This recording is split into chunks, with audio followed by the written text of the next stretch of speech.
माफ करना दोस्तों, काफी दिनों तक हम किसी कारण से आपके लिए कथा या कहानी अपलोड नहीं कर पाए, परंतु अब हम आपके लिए लगातार कथा या कहानी लाते रहेंगे, जिसे सुनकर आप पुण्य के भागी बनकर अपने जीवन को निखार सकते हैं।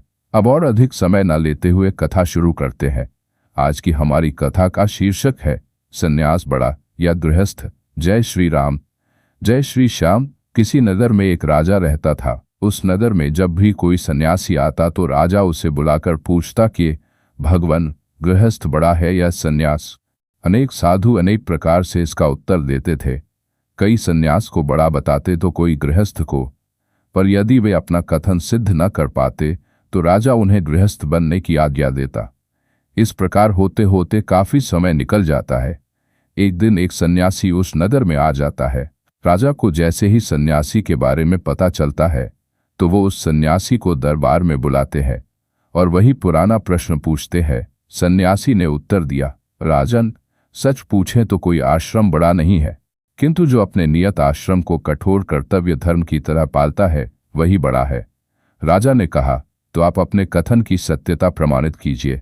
सन्यासी ने राजा की यह बात स्वीकार कर ली और उसे साथ लेकर दूर देश की यात्रा को चल दिया।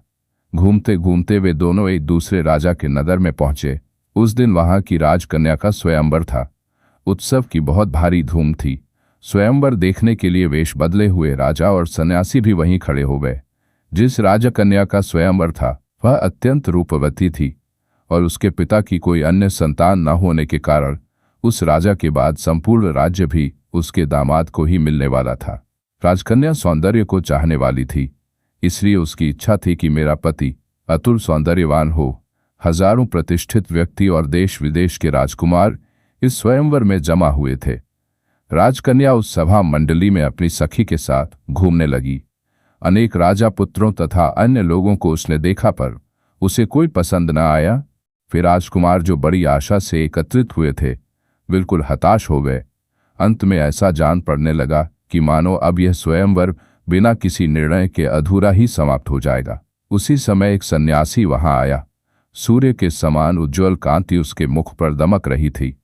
उसे देखते ही राजकन्या ने उसके गले में माला डाल दी, परंतु सन्यासी ने उसी क्षण ही वह माला गले से निकालकर फेंक दी और कहा, राजकन्या, क्या तू नहीं देखती हो कि मैं सन्यासी हूं? मुझे विवाह करके क्या करना है? यह सुनकर राजकन्या के पिता ने समझा कि यह सन्यासी कदाचित भिखारी होने के कारण विवाह करने से डरता होगा, इसलिए उसने सन्यासी से कहा, मेरी कन्या के साथ ही आधे राज्य के स्वामी तो आप अभी हो जाएंगे और बाद में संपूर्ण राज्य आपको ही मिलेगा। राजा के इस प्रकार कहते ही राजकन्या ने फिर वह माला उस साधु के गले में डाल दी, किंतु सन्यासी ने फिर उसे निकाल पर फेंक दिया और बोला, राजन, विवाह करना मेरा धर्म नहीं है। ऐसा कहकर वह तत्काल वहां से चला गया, परंतु उसे देखकर राजकन्या अत्यंत मोहित हो गई थी। अतः वह बोली, अगर मैं विवाह करूंगी तो उसी से करूंगी, नहीं तो मर जाऊंगी। ऐसा कहकर वह उसके पीछे चलने लगी। हमारे राजा साहब और सन्यासी यह सब हाल वहां खड़े हुए देख रहे थे। सन्यासी ने राजा से कहा, राजन, आओ हम दोनों भी इनके पीछे चलकर देखें कि क्या परिणाम होता है। राजा तैयार हो गया और वे उन दोनों के पीछे थोड़े अंतर पर चलने लगे। चलते चलते वह सन्यासी बहुत दूर एक घोर जंगल में पहुंचा। उसके पीछे राजकन्या भी उसी जंगल में पहुंची। आगे चलकर वह सन्यासी बिल्कुल अदृश्य हो गया। बेचारी राजकन्या बड़ी दुखी हुई और घोर अरण्य में भयभीत होकर रोने लगी। इतने में राजा और सन्यासी दोनों उसके पास पहुंच गए और उससे बोले, राजकन्या, डरो मत। इस जंगल में तेरी रक्षा करके हम तुम्हारे पिता के पास तुम्हें कुशल पूर्वक पहुंचा देंगे, परंतु अब अंधेरा होने लगा है, इसलिए पीछे लौटना भी ठीक नहीं। यहाँ पास ही एक बड़ा वृक्ष है, इसके नीचे रात काटकर प्रातःकाल ही हम लोग चलेंगे। राजकन्या को उनका कथन उचित जान पड़ा और तीनों वृक्ष के नीचे रात बिताने लगे। उस वृक्ष के कोटर में पक्षियों का एक छोटा सा घोंसला था। उसमें वह पक्षी, उसकी मादी और 3 बच्चे थे। एक छोटा सा कुटुंब था। नर ने स्वाभाविक ही घोंसले से जरा बाहर सिर निकाल कर देखा तो उसे यह 3 अतिथि दिखाई दिए। इसलिए वह गृहस्थाश्रमी पक्षी अपनी पत्नी से बोला, प्रिय, देखो हमारे यहाँ 3 अतिथि आए हुए हैं। ठंड बहुत है और घर में आग भी नहीं है। इतना कहकर वह पक्षी उड़ गया और एक जलती हुई लकड़ी का टुकड़ा कहीं से अपनी चोंच में उठा लाया और उन तीनों के आगे डाल दिया। उसे लेकर उन तीनों ने आग जलाई। परंतु उस पक्षी को इतने से ही संतोष न हुआ। वह फिर बोला, ये तो बेचारे दिन भर के भूखे जान पड़ते हैं, इनको खाने के लिए देने को हमारे घर में कुछ भी नहीं है। प्रिय, हम गृहस्थाश्रमी हैं और भूखे अतिथि को विमुख करना हमारा धर्म नहीं है। हमारे पास जो कुछ भी हो इन्हें देना चाहिए। मेरे पास तो सिर्फ मेरा देह है, यही मैं इन्हें अर्पण करता हूं। इतना कहकर वह पक्षी जलती हुई आग में कूद पड़ा। यह देखकर उसकी स्त्री विचार करने लगी कि इस छोटे से पक्षी को खाकर इन तीनों की तृप्ति कैसे होगी। अपने पति का अनुकरण करके इनकी तृप्ति करना मेरा कर्तव्य है। यह सोचकर वह भी आग में कूद पड़ी। ये सब कार्य उस पक्षी के तीनों बच्चे देख रहे थे। वे भी अपने मन में विचार करने लगे कि कदाचित अब भी हमारे इन अतिथियों की तृप्ति न हुई होगी, इसलिए अपने माँ बाप के पीछे इनका सत्कार हमको ही करना चाहिए।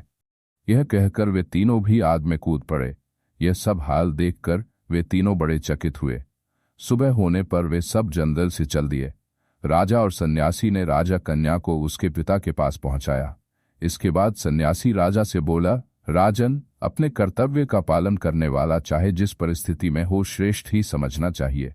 यदि गृहस्थाश्रम स्वीकार करने की तेरी इच्छा हो तो उस पक्षी की तरह परोपकार के लिए तुझे तैयार रहना चाहिए, और यदि सन्यासी होना चाहता हो तो उस यति की तरह राजलक्ष्मी और रति को भी लज्जित करने वाली सुंदरी तक की उपेक्षा करने के लिए तुझे तैयार होना चाहिए।